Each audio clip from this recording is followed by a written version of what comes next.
The inspiration of this project was to acknowledge the culture of respect on campus and past our RMIT campus.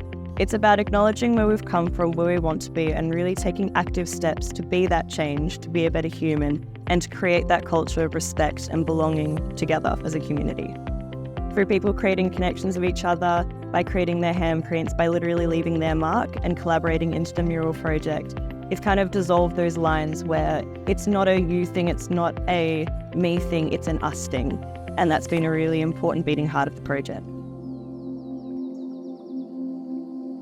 When I was asked to come up with a concept relating to solidarity and inclusion at RMIT for Aboriginal and Torres Strait Islander students, I thought that our story of the platypus was very fitting because it speaks to ideas of belonging and your identity and how you can be different but also fit in anywhere that you are.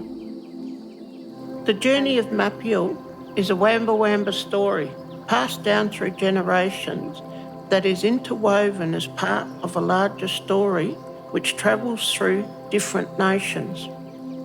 Students were encouraged to write pledges in solidarity with Aboriginal and Torres Strait Islander peoples on campus and in their general life. What kind of steps they can take to better their knowledge, better their understanding, and just be kinder in their everyday life. When you peer into the sculpture, you can see the heart of Mapil, which was created in collaboration with Ngara Willem students here at RMIT. Mapil being back by the water relates back to the start of the project and realising that we're all connected by waterways, no matter how far away we're from.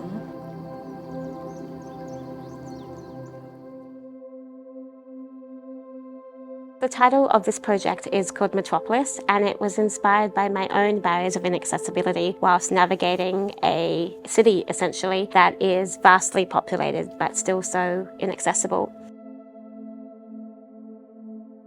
Stage 1 Metropolis was about creating a space for people who identified as being deaf and disabled. It was a space where they could be allowed to express themselves freely and move however they wanted to move. So it was a real space for connection and empowerment and creating a sense of community.